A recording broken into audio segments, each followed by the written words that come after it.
মিলের পরীক্ষামূলক পদ্ধতি থেকে এই নোটটা তোমাদের 100% কমন, তাই কোনো চিন্তা ভাবনা না করে এদিক ওদিক না তাকিয়ে আমি যে কথাটা বলছি আজকেই এখনই এই মুহূর্তে তোমরা এই নোটটা মুখস্থ করে নাও। যদি 2024 সালে উচ্চ মাধ্যমিক দর্শন পরীক্ষায় 8 মার্কসের নোট তোমাদের পেতে হয়, এখনই তোমরা মুখস্থ করে নাও যারা মুখস্থ করনি। তো মিলের ব্যতিরেকি পদ্ধতি আলোচনা করো। প্রশ্নটা এইভাবে আসবে, সংজ্ঞা, আকার, দৃষ্টান্ত, সুবিধা দুটি, অসুবিধা দুটি। তো তোমাকে যেভাবে বলেছে সেভাবেই লিখতে হবে। সুবিধা দুটি মানে দুটি, অসুবিধা দুটি মানে দুটি, সংজ্ঞা লিখতে হবে, আকার লিখবে, দৃষ্টান্ত, ব্যাস এটুকু লিখলে তোমরা 8-এ 8। তো চলো নোটটা আমি তোমাদের শেয়ার করছি। তোমরা আজকেই, তোমরা যারা মুখস্থ করনি আজকেই তোমরা নোটটা মুখস্থ করে নেবে, একদম 1-এ 1 কমন, 8 মার্ক, 100% মিলের পরীক্ষামূলক পদ্ধতি থেকে। তো উত্তরটা তোমরা দেখে নাও। আমি বলছি, একই পরিস্থিতিতে দুটি ঘটনার মধ্যে একটি উপস্থিত থাকলে যদি অন্যটি উপস্থিত থাকে কিংবা একটি অনুপস্থিত থাকলে অপরটি অনুপস্থিত থাকে, তাহলে বুঝতে হবে ঘটনা দুটির মধ্যে কার্যকারণ সম্বন্ধ আছে দাঁড়ি। এরূপ ক্ষেত্রে কার্যকারণ নির্ণয় করতে গিয়ে যে পদ্ধতি প্রয়োগ করা হয়, তাকে বলা হয় ব্যতিরেকি পদ্ধতি। এখানে সংজ্ঞা এটুকু লিখলে ব্যাস সংজ্ঞা হয়ে গেল তোমাদের, ঠিক আছে। এরপরে হচ্ছে আকার লিখতে হবে। তো আকার পয়েন্ট হচ্ছে কি, আকারটা হচ্ছে সাংকেতিক আকার।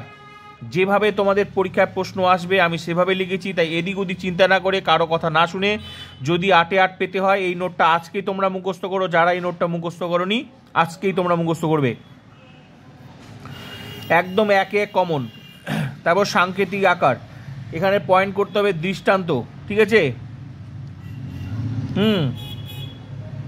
পূর্ববর্তী ঘটনা, অনুবর্তী ঘটনা। পূর্ববর্তী ঘটনা হচ্ছে কারণ আর অনুবর্তী ঘটনা হচ্ছে কার্য। তো এখানে দৃষ্টান্তে লিখবে সদর্থক আর নয়ার্থক, দুটো লিখে দিবে। ABC, বড় হাতের ABC, এখানে ছোট হাতের ABC। পূর্ববর্তী ঘটনা ABC, অনুবর্তী ঘটনায় ABC, ছোট হাতের ABC। তারপরে এখানে নয়ার্থক লিখবে, এখানে BC, বড় হাতের BC, আর এখানে ছোট হাতের BC। অতএব লিখবে ক্যাপিটাল A হলো ছোট হাতের A এর কারণ। এখানে মনে রাখবে পূর্ববর্তী ঘটনায় কিন্তু সবগুলো বড় হাতের দিবে আর অনুবর্তী ঘটনায় কিন্তু সবগুলো ছোট হাতের দিবে, ঠিক আছে। আর সদর্থক দৃষ্টান্ত হচ্ছে এখানে লিখবে সদর্থক, আর নিচের লাইনটা হচ্ছে নয়ার্থক, মানে এই দৃষ্টান্তে দুটি ঘটনা অনুপস্থিত আছে আর দুটি ঘটনা এখানে হচ্ছে উপস্থিত আছে, ঠিক আছে। তাহলে A হলো A এর কারণ, এখানে শুধু লিখে দিবে A হলো বড় হাতের A হলো A এর কারণ। এটা হয়ে গেল সাংকেতিক আকার। এবার চলো নেক্সট হচ্ছে,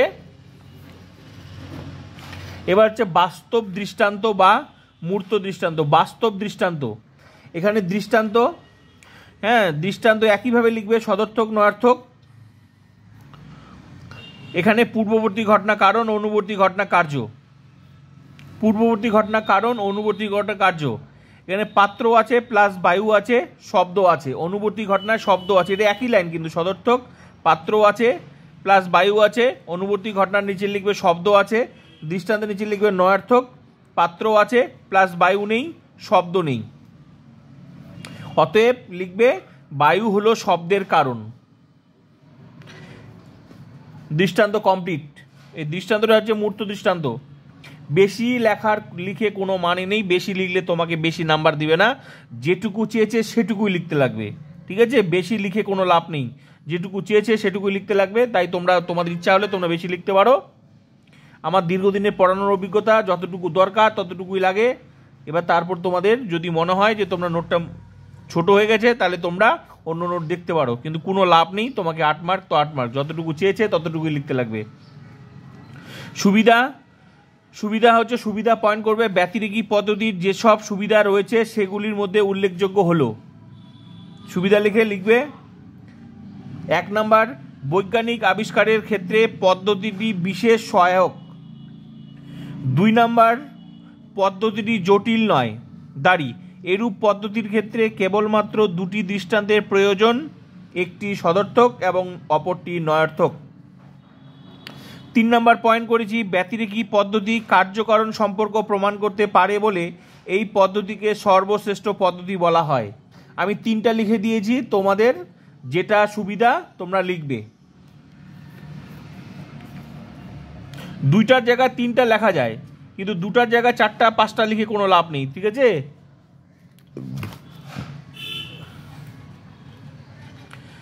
অসুবিধা, ব্যতিরেকি পদ্ধতির অসুবিধাগুলি নিম্নরূপ।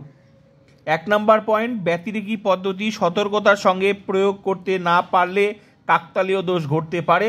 দাঁড়ি, এই পদ্ধতি সম্পূর্ণভাবে বহু কারণবাদের অসুবিধা থেকে মুক্ত নয়, এটা অসুবিধা।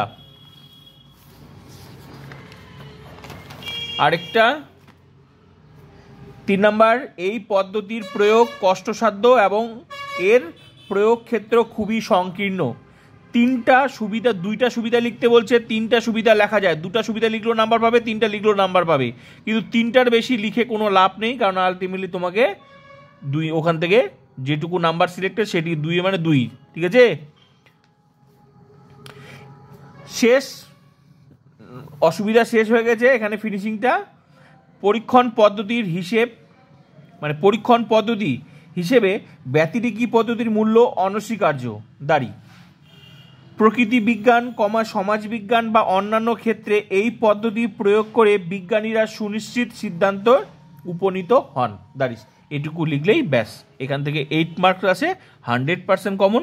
তোমরা আজকেই এই নোটটা, যারা এখনো নোটটা মুখস্থ করোনি, ব্যতিরেকি পদ্ধতি, অত চিন্তা ভাবনা না করে নোটটা তোমরা এক্ষুনি মুখস্থ করে নাও, এক্ষুনি।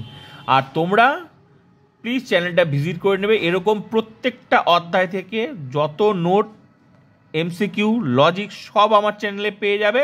আর তোমরা ক্লাস করতে থাকো, তোমাকে 80 নাম্বার গ্যারেন্টি, আমার ক্লাস করো 80 ফুল মার্কস গ্যারেন্টি। তোমার প্রত্যেকটা অধ্যায়ের নোট, লজিক সব আমার চ্যানেলে, কোনো টিউশন লাগবে না। তোমরা আজকে এটা মুখস্থ করে নাও।